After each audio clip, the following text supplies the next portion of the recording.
Deep within the human psyche lies an aspect rarely spoken of aloud. Its existence is often hidden not only from close friends or loved ones, but perhaps even from oneself.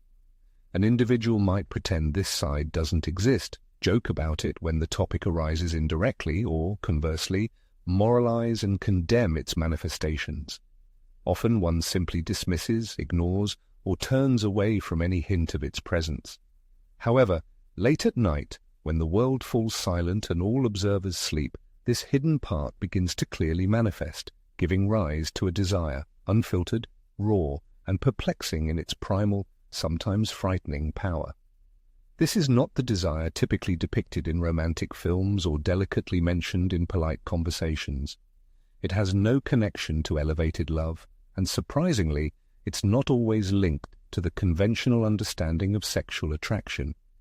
Its roots run much deeper, touching upon themes of power, control, submission, hidden shame, unbridled fantasies, and profound fears that one tries not to acknowledge. The eminent thinker Carl Jung did not turn away from this complex and often taboo part of the human consciousness. On the contrary, he gave it a precise and uncompromising name, the sexual shadow.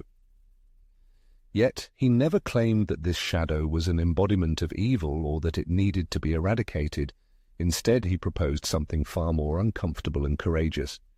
He insisted on the necessity of integrating it into the complete personality. This is why his words resonate so acutely and relevantly even today. The truth is, if an individual refuses to confront their sexual shadow, it doesn't simply vanish. It will inevitably manifest itself, and its modes of expression will prove entirely unpredictable. This can appear as obsessive states and compulsions, destructive addictions that slowly erode one's life, or a series of failures in personal relationships where the causes seem inexplicable. An unacknowledged shadow can lead to emotional numbness, sudden and inexplicable bouts of shame, and recurring behavioral patterns that one cannot break free from, no matter how much effort is put into change.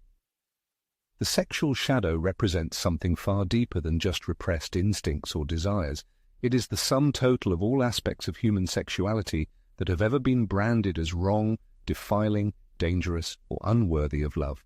It includes those urges that an individual has disowned, those experiences that have been deeply buried, those fantasies that have been condemned, and that vulnerability one has never allowed oneself to feel. This shadowy side resides in the most hidden corners of the psyche, and like any other part of the unconscious shadow, it does not disappear merely because it is ignored. It waits patiently, it steadily grows, and ultimately it manifests in forms that can be confusing and even terrifying. Perhaps one begins to act aggressively towards those who evoke attraction. Perhaps one constantly seeks meaningless connections because true intimacy instills fear. Perhaps one experiences an overwhelming urge to be dominated or to dominate, yet hates oneself for these impulses. Perhaps one mistakenly interprets love as a game or manipulation. Perhaps during intimacy one feels complete numbness, or even worse, one feels nothing at all. The individual begins to believe something is wrong with them. They call this a state of dysfunction, but Carl Jung would argue that it's not dysfunction in the usual sense. In his view, it's disunion. One is not broken, one is simply divided, and that part of oneself that was exiled, that part once labeled sick or sinful, has become one's shadow. It doesn't merely hide in the depths, it actively seeks to return and reunite. The sexual shadow represents a profound intersection where one's deepest wounds meet their most instinctual urges. It is a space where suppression inevitably transforms into distortion, where corrosive shame turns into all-consuming obsession, and where the unaccepted, unloved self becomes a source of genuine danger. Carl Jung, a distinguished thinker, warned that everything unconscious eventually manifests as fate. Indeed, nothing returns with such devastating force as repressed sexual energy, for it extends far beyond a simple energetic impulse. It is an essential element of identity, a profound yearning, and perhaps the most sincere part of human nature, desperately striving to break through to conscious awareness. Yet despite its fundamental significance, the vast majority of people prefer to remain silent about it.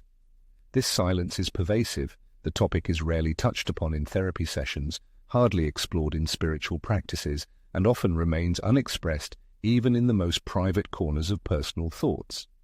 Individuals keep this part of themselves under strict lock and key, primarily because it doesn't conform to the carefully constructed image they strive to maintain, whether it's the image of a virtuous man, an unblemished woman, an enlightened being, an emotionally healed person, a mentally developed figure, or a morally impeccable version of themselves.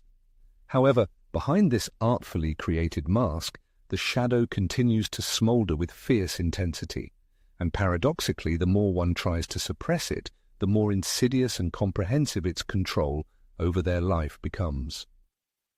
The manifestations of this powerful but often hidden force are numerous and diverse. Its presence can be observed in uninvited fantasies, those intrusive images that were not consciously chosen but cannot be banished from memory. It appears in dreams that cause trembling and unease upon waking. Its influence is felt in interpersonal relationships, where one finds oneself playing roles whose meaning is unclear even to oneself. It arises as a sudden, inexplicable feeling of guilt, engulfing one precisely when they try to feel good or experience joy. Moreover, it manifests as a quiet, underlying panic that seizes an individual when they feel someone has looked too deeply into their inner world. This is because the sexual shadow doesn't always announce itself loudly. Sometimes its most profound presence is felt in silence. This silence can be so pervasive and profound that it transforms into a state of detachment or emotional dissociation. Furthermore, such a state of alienation can be so subtle and imperceptible that it is perceived as a completely normal and mundane part of existence. Some tend to call this a reduced libido. Others see it merely as a manifestation of stress, while some even consider it a sign of maturity. However, at its core, it often turns out to be deep grief, sorrow for those aspects of human existence that were never allowed to fully manifest. It is sadness for a desire that never found expression, for an attraction that never found its place, for a power that was always perceived as excessive or inappropriate. Carl Gustav Jung, the renowned thinker, did not assert that one's shadow should be unconditionally subjugated. He insisted on the necessity of knowing it, seeing it, inviting it to dialogue, and engaging with it in conscious interaction. For as soon as this inner conversation begins, profound changes occur. One ceases to fear oneself. The need to apologize for one's human nature falls away. And then a process, simultaneously terrifying and beautiful, is initiated. The process of becoming a whole person. This is by no means a call to indulge every fleeting impulse. It is about a deep understanding of the nature of these impulses, where they come from, what they are trying to communicate, and what part of the human self they seek to awaken. For behind the so-called sexual shadow, paradoxically, lies something sacred. It is an unfulfilled need for wholeness that extends beyond a mere physical state. It encompasses emotional, energetic, and, most importantly, integration at the soul level. One's sexual shadow is by no means evidence of illness or pathology. On the contrary, it serves as a clear sign of inner fragmentation, indicating that the process of achieving wholeness is finally ready to reunite those parts of the personality that have long remained buried. As Carl Jung wisely noted, one does not become enlightened by imagining figures of light, but by making the darkness conscious. It is in this awareness that the starting point of true transformation lies. The path begins not with ephemeral fantasies or stubborn denial, but with asking one single, profoundly honest question. What exact part of one's desire has been deeply buried, and at what cost has its secrecy been maintained? This internal inquiry represents the first, barely perceptible, yet extremely significant crack in the protective shell. The truth is that an individual's sexual shadow is not an enemy. Rather, it is an integral part of oneself, passionately yearning to return home into the embrace of a complete personality. There is a compelling reason why individuals are taught from an early age to hide this part of themselves. The roots of this phenomenon run deeper than mere parental guidance, religious dogmas, or cultural norms. They lie in the very structure of the human psyche. Carl Jung asserted that the human mind does not develop as an indivisible whole. On the contrary, it is prone to splitting, fragmentation, and in the process of its formation, it erects invisible walls designed to ensure the individual's survival. During the formation of the personality, everything perceived as unsafe, socially unacceptable, or potentially dangerous is repressed into the depths of the subconscious. This mechanism is not a flaw or a defect. It is, in essence, a complex defense tool. The ego, striving to ensure one's functionality and adaptation in the surrounding world, protects those aspects it believes contribute to this, while everything else is buried. It is this hidden, buried part that takes the form of the shadow. When it comes to sexuality, a profound fragmentation often occurs, frequently violent and originating in early childhood. This is because desire is not merely a physical act. It represents an instinct, a form of self-expression, a manifestation of vulnerability, and a drive for control. It is at this moment, for the first time in life, that a child feels something powerful, yet unnamed. If this inner energy encounters condemnation, punishment, or complete silence, it is mercilessly severed. As a result, the child learns that this part of them is unsafe, that it is bad, and that it must be carefully hidden. And what goes into the shadow inevitably becomes distorted. It doesn't disappear entirely, but undergoes profound mutations. Carl Gustav Jung warned that everything buried in the depths of the unconscious eventually surfaces, but in an entirely different, distorted form. It returns as anxiety, as obsessive states, or as a mechanism of projection. This happens because the unconscious does not obey the rules of logic. It speaks the language of symbols. It manifests itself through attraction, repulsion, fantasies, and inner discomfort. It is the unconscious that will project one's unacknowledged sexual energy onto others. Thus, people become obsessed with those who embody the very aspects of their personality that they once disowned. They will condemn them, passionately desire them, hate them, and even try to save them. However, in reality, they are merely striving to restore their own wholeness. This is the trap of projection. The psyche strives for self-realization and completeness through interaction with others. One believes it is about an external object, but it is not. All of it is a reflection of one's own inner world. The image of a woman constantly occupying one's thoughts, or the figure of a man to whom one feels an inexplicable attraction, accompanied by hidden resentment. Individuals who provoke secret envy or a quiet sense of shame. All these figures are, in essence, reflections, unique mirrors. The renowned psychoanalyst Jung stated, "Everything that irritates us about others can lead us to a better understanding of ourselves." This principle extends and is particularly evident to the realm of sexual reactions.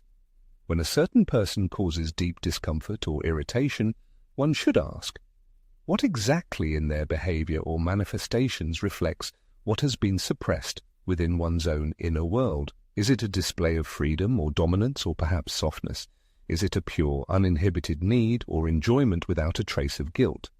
Whatever the nature of this manifestation, it is undoubtedly also an integral part of the observer themselves. Such qualities simply reside in the depths of one's own shadow, unacknowledged and unintegrated.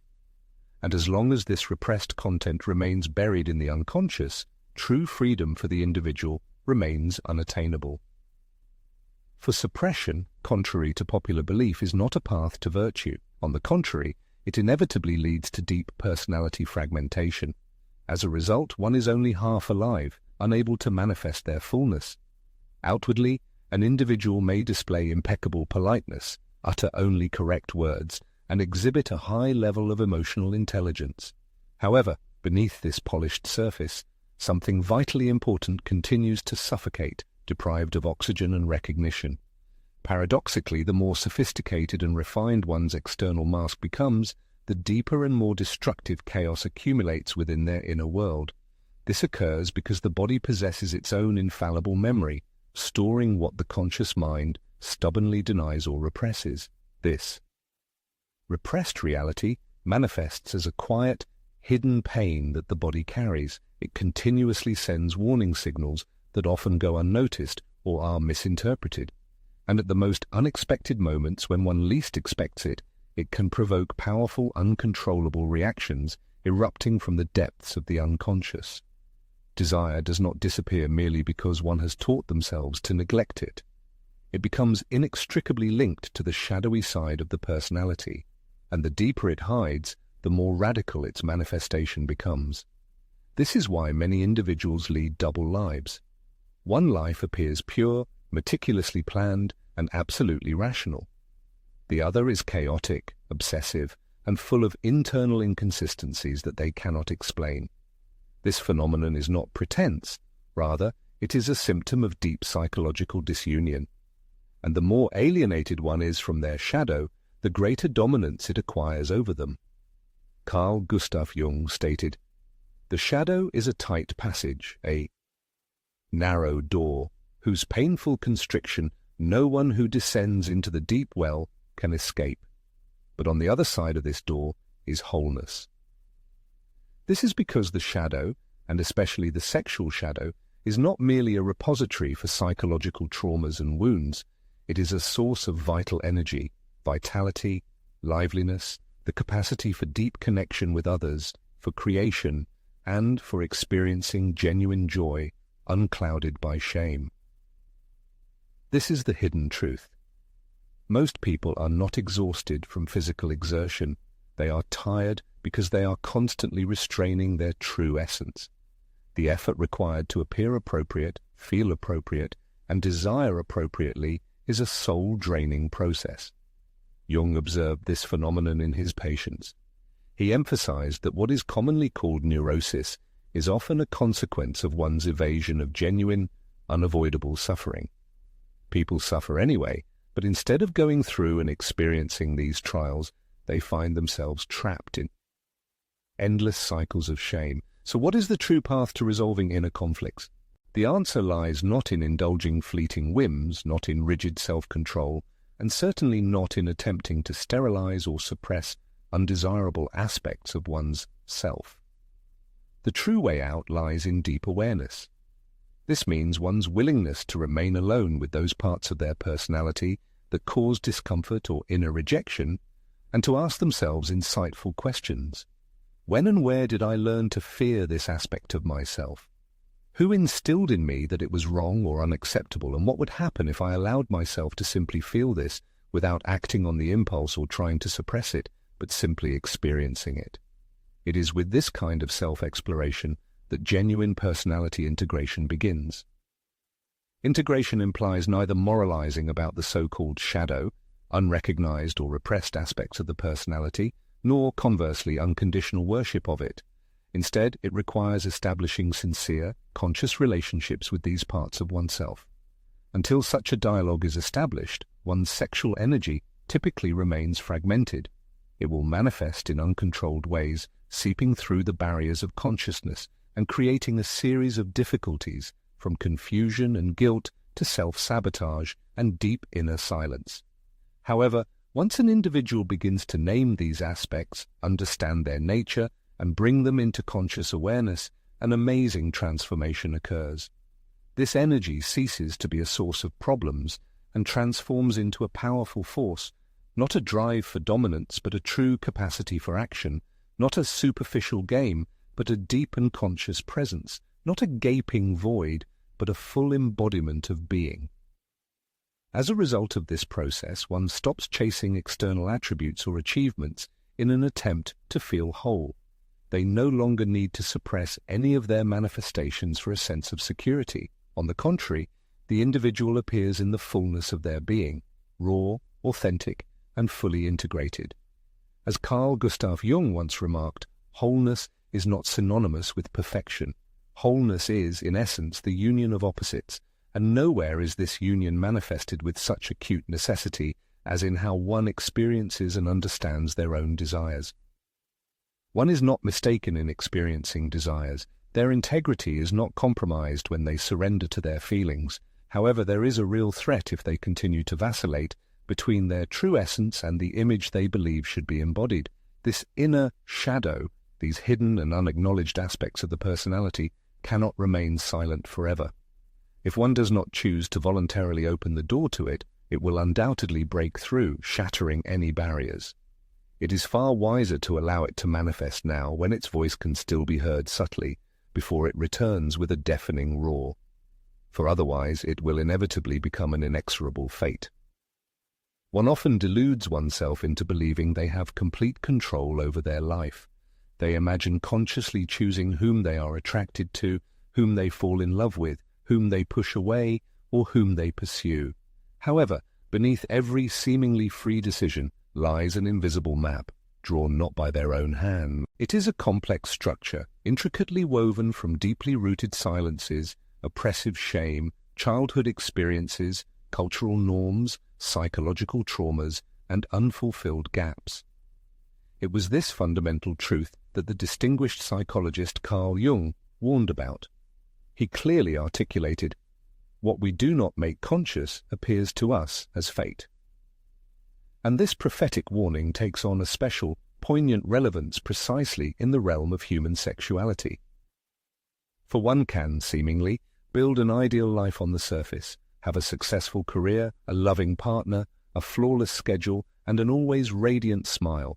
But if one's sexual shadow, their repressed desires and aspects of sexuality, still remains buried deep within, then their existence gradually but steadily transforms beyond recognition, losing its true essence. One might find themselves with someone they cannot truly feel. Their touches lack genuine presence. They tend to linger in connections that only bring numbness, while destroying those that awaken too strong feelings within them. Emotional security is often mistakenly taken for ordinariness or even boredom. They avoid true depth because it relentlessly reminds them of past pain. Paradoxically, such a person may seek what causes them suffering and reject what can bring healing, without realizing the true reasons for this. However, Carl Jung, the eminent thinker, understood perfectly what happens when an individual refuses to face their shadow. People don't just distance themselves, they become internally fragmented, and it is this internally divided self that inevitably gives rise to equally divided, fragmented relationships. Such a person may be physically present but emotionally unavailable. They may be sexually active but deeply psychologically closed. During intimacy, a smile may play on their face, but something vital and authentic within them inexorably fades. Gradually, their partner begins to feel this invisible void. They may not be able to pinpoint exactly what is missing, but the feeling will be undeniable. Naturally, they will begin to blame themselves, believing the cause lies with them. They will doubt their own worth and value. In reality, they have simply found themselves with someone who has never dared to meet their true self and their inner conflicts. Thus, the destructive power of the sexual shadow manifests not through overt violence or conflict, but through an all-consuming emptiness that gradually erodes the foundation of relationships. One cannot give to others what has not been returned to oneself. It is impossible to achieve wholeness while divided in two, and impossible to touch another's soul if one's own still inspires fear. The most alarming thing is that people become accustomed to this state. They normalize numbness, mistakenly calling it stability or even maturity. They convince themselves that the inner fire that once raged within them was merely a manifestation of youth. Yet deep down, they know the truth. They know that something authentic has been buried, and no imitation can replace it. This is the hidden consequence of an unacknowledged sexual shadow. The personality loses not only passion, but also presence itself. And when presence fades, love inevitably transforms into routine maintenance. Moreover, the damage is not limited to personal relationships. It extends to the entire spectrum of human activity, to the way one interacts with the world, to creative endeavors, to the spiritual path, and to the very sense of meaning in existence. Carl Jung asserted that the suppression of sexuality leads to psychic splitting, which manifests not only in the intimate sphere, but also deep in the soul. This is because sexual energy is not merely a physical force. It is symbolic and archetypal in nature. It is the raw, primal creative power of the human being, striving to manifest. And when this flow is blocked, everything slows down. One begins to procrastinate, becomes overly reflective, falls into a state of numbness. They prefer to fantasize instead of acting, and hold themselves back from expression instead of freely manifesting. And all of this seems logical, justified, and reasonable to them. However, it is not reason, but merely resistance. It is resistance to life itself. And the price of this resistance is initially imperceptible until it consumes the entire person, until they no longer recognize their own reflection in their eyes, until their voice begins to sound alien, until they finally lose hope that something extraordinary will happen to them. Many people tend to define the modern state of profound exhaustion as burnout, or simply chronic fatigue. However, the eminent thinker Carl Gustav Jung would likely have described this phenomenon much more accurately as a genuine disintegration of the personality. In his view, an individual gradually breaks down due to their own conscious or unconscious refusal to accept and experience their feelings. Unfortunately, society only exacerbates this internal disunity, actively contributing to a person's alienation from their true self. Modern humanity inhabits a paradoxical world that is simultaneously hypersexualized and yet strikingly emotionally sterile. Sexuality is widely exploited. It's used to effectively sell products, actively attract attention, and boost digital engagement. However, people rarely encounter the genuine, profound truth of this powerful energy. They seldom question why, despite endlessly chasing external manifestations of sexuality, they so rarely feel true satisfaction. Why is it possible to speak loudly about sex, but secretly experience deep shame? Why, when experiencing intense desire, do people touch each other with such caution, as if made of fragile glass? The answer lies in the fact that society, in essence, does not strive for the wholeness of each individual. On the contrary, it is interested in internal confusion and disorientation. The more disconnected a person is from their deep inner world, the easier it is to manipulate them, monetize their desires, and distract them from pressing issues. In such a context, even the personal shadow, the repressed aspects of the psyche, becomes extremely profitable, leaving the individual in a state of stagnation, as if in a semi-slumber, hardly fully alive. However, despite this bleak picture, Carl Gustav Jung by no means suggested that humanity should sink into despair. On the contrary, his philosophy pointed to the necessity of confrontation. He asserted that a courageous encounter with one's own shadow, those repressed and unrecognized aspects of the personality, is the true beginning of deep transformation. The return and integration of one's sexual shadow, in his opinion, is not merely a process of healing old traumas. It is primarily a reclamation of one's own inner strength. For when a person truly realizes what drives them from within, when they deeply understand their true motives, it becomes impossible to manipulate or control them. As a result, they stop craving empty praise and refuse to settle for lifeless and superficial intimacy. The individual ceases to constrict and suppress their true desires merely for the comfort of others. They stop using sexuality as a performance or a role and begin to live it as a genuine, vibrant presence in every moment of their being. However, one must be prepared to undergo trials and purification, to mourn the period when the personality neglected its own true needs and aspirations.